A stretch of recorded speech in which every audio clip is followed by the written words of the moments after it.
The title Intrigue is again very fitting for the plot in this episode, because we have several intrigues going on in this episode.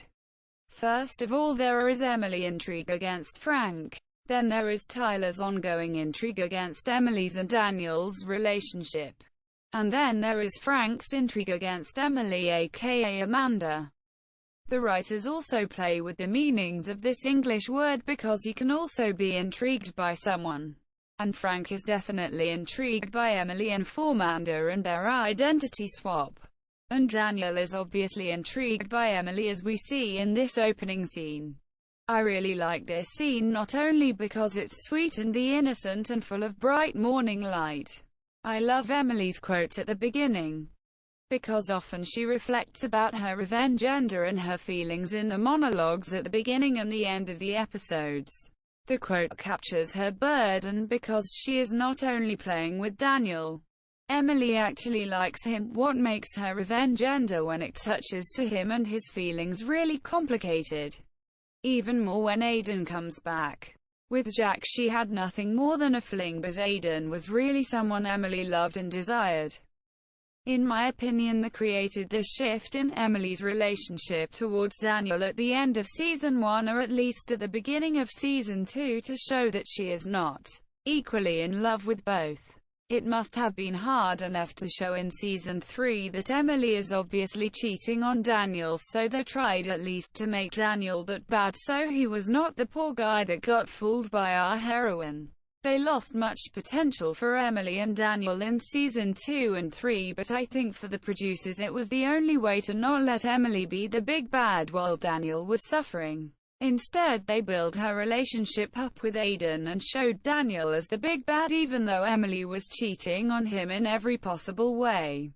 Again, another storyline for Emily and Daniel in Season 2 could have opened the doors to a whole different relationship in Season 3.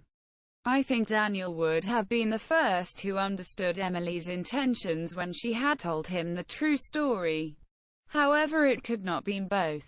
So she and the writers had to choose, and they chose Aiden. Daniel's role in Season 2 and 3 is pretty much summed up by Nolan with the notion, get rid of him. Because that is practical every time. Emily's reaction when Daniel disturbs her revenge and preparations. Speaking about character development, Emily's reaction towards Lydia's fall was something that could not happen in later seasons.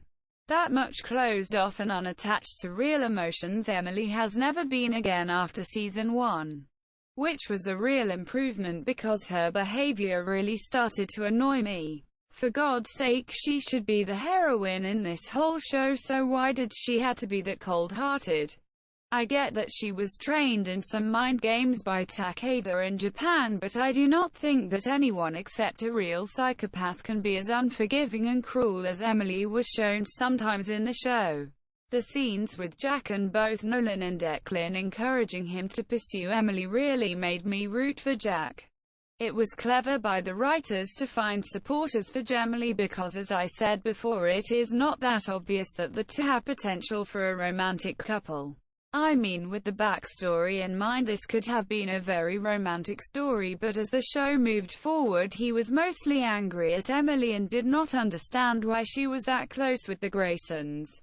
Though she must have known these are no good people.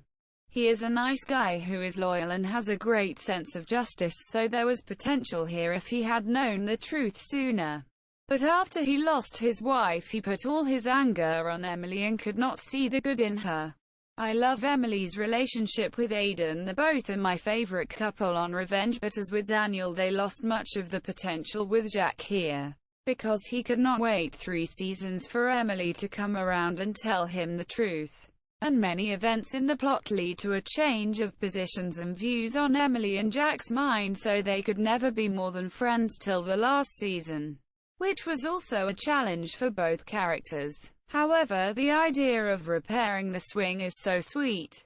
It is a nice notion that Emily might be thinking of him and their childhood memories when she is sitting on the swing at the end of this episode and later in Season 3. After all, he and her dog Sammy are the only remaining connection to her time with her father. A word on Emily's white dress. I like her wearing white and creme tones. And as I said in the episode before, dresses with straps fit Emily far better than those without. The flower pattern makes the dress very feminine and innocent. A perfect disguise for her role as Daniel's perfect princess-like girlfriend. And a real contrast to her rude behavior towards Tyler and Ashley later at dinner. I always felt uncomfortable with this scene, but I suppose it is intended to be. The way Emily targets Tyler is typical for her takedowns and is not at all out of character. But it seems to be so abnormal because with Daniel and Ashley around, she is faking another more calm and harmless persona. What I still cannot understand is why she has these problems putting on a smile with Ashley and Tyler around. Maybe it is because of the pressure that she finally is face to face with the Graysons and pushing her revenge agenda forward. But should she not be better in faking her friendship with Ashley? How could she maintain their friendship over years if she was that mean to her? And it is Ashley herself who says that Emily has changed and became a quote, a great bitch. She could get at Tyler by playing a worried friend and trying to manipulate Ashley and asking him out about the inconsistency in his stories. That would have been a far smarter move than to confront him herself.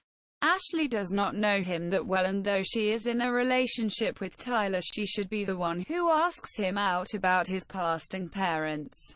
About Frank and Victoria, I like that Frank is something like a wild card and that he becomes a real problem and threat for Emily. As I said before, it would have been nice to see more of him and his obsession with Victoria. That could have led to interesting scenes with him and Conrad. Because as we see in later seasons and in the flashbacks with David, Clarke-Conrad has a serious problem with his jealousy. A character trait he shares with Fernand Mondego, who was jealous of Edmond Dantes and his success. He wanted his fiancée Mercedes, and that is the reason why he had his friend locked up in prison in the first place. And his jealousy is a character trait which Conrad gave to his son Daniel, who has the same issues when it comes to Emily. Maybe deep down they feel insecure and think that they both are not good enough and do not deserve these precious women. What is interesting in this scene is that Victoria does not reject Frank. It almost seems as if there was or had been a potential for an affair here. I know this would have been a far worse cliché than her affair with David, but I think it would have been natural for Victoria to turn to Frank. Because Frank as security chief was something like a shield for both Graysons. Now to Daniel and Jack in this episode. I must admit I hated the rivalry between Jack and Daniel over Emily and the storyline with Daniel working at Jack's bar. That storyline was not only full of lame cliches, it was also totally out of character for both men. I mean, why should Jack try to take advantage over Daniel by being his boss? And in which world would someone like Daniel Grayson, who had no real job in his whole life, be a good bartender? On paper this whole thing must have looked like a great idea, but it is just not fitting. They even had no scene with comic relief about how bad Daniel is working. And Jack is not a person who is cruel to his employees or who humiliates other people to feel better. So this whole storyline has no real purpose and aim.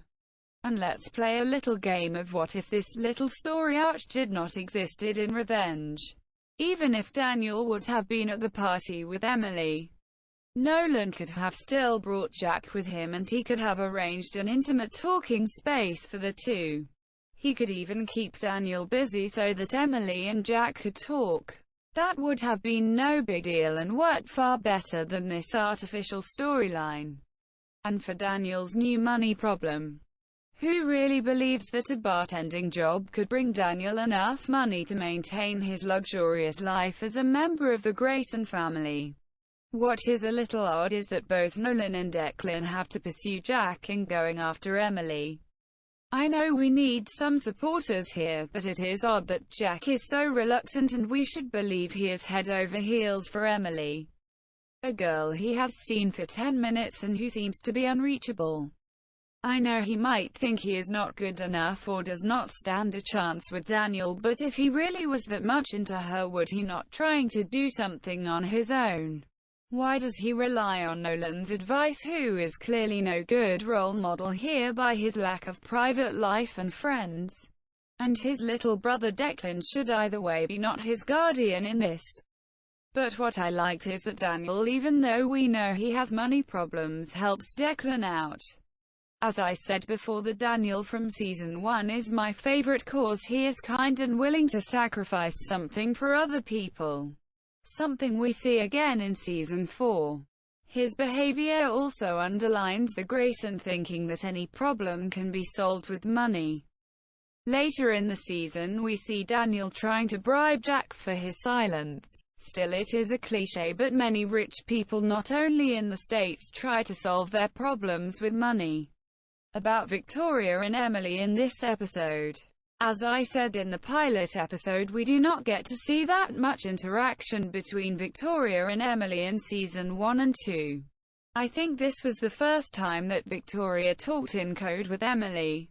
It is kind of a skill that Victoria can talk superficial nice with someone, but in fact is very insulting. Her telling Emily that Daniel needs to try things out to get them out of his system is clearly aimed at their relationship. So if Emily is insulted by that, she admits that she is something that Daniel has to overcome to learn and find his true love in the end, which is obviously not her. In later seasons, Victoria refines that skill and Emily gets back on her in the same way. I really enjoyed those scenes, though it were only little moments. But a boy just has to get certain things out of his system until he sees clearly. Back to Frank. It was a nice touch of authenticity that Frank is after Nolan and Emily. I think he and police officer Hunter in season 4 were the only people who investigated Emily's involvement at all. It is very odd that the police never had Emily on their radar besides the one time Victoria sends them to her. Though she tried to erase all traces that leads to her, Emily possibly could not have been this good. There had to be someone who figured out what she is doing. Again, it was too bad that Frank rapidly got out of the game. He and his chase for Emily could have been a nice storyline behind the scenes. Now to Emily's second red dress. Again, I like what, or better that they did something with her hair. Emily looks extremely elegant with her hair being done properly. I necessarily do not like this red dress very much. What I like is the color, the neckline and the back. It is a nice simple dress with a nice flow, but nothing special. Again, Emily keeps it simple and low profile. The symbolism with red being the color of love and passion is nice, though it does not correspond to her diminished feelings for Jack. I appreciate that every female character, Emily, Victoria and Charlotte, wears another color of the flag. It is a nice touch, though as European you do not understand the color scheme right away. What I also appreciate is that they made it clear from the start that Declan cannot compete with the Grayson world and that Charlotte even does not want him to try. In my opinion, there was much truth in their relationship.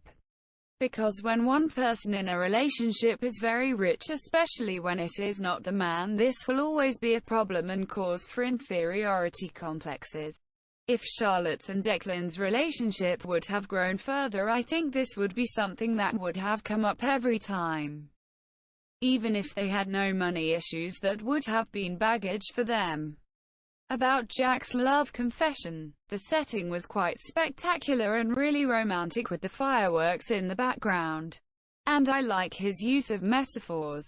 Very fitting for him, and that he delivers the lines a little bit confusing was a nice hint of him being extremely nervous. Even though I knew from the start what Emily's answer would have been, Jack made me really root for him. Because after all, he really is a better choice than Daniel, at least when you count Daniel from season 2 and 3 in the mix. However, it was clear from the start that Jack could only be Emily's or Amanda's endgame. So they had to keep them separated, first with Daniel and later with Amanda and Aiden. In this scene, like with his second attempt in season 4, you literally see how much Jack means to her and that it is very painful for Emily to hurt him this way. Final thoughts at the end. This end scene with Emily watching the firework alone is really sad. I mean, she is in a relationship with Daniel and Jack is after her too. But in this scene you see that Emily without Nolan is pretty much on her own because she has no one else to turn to. And the song lyrics are just so fitting for her crisis of identity, which only gets worse when Formander is coming back into her life.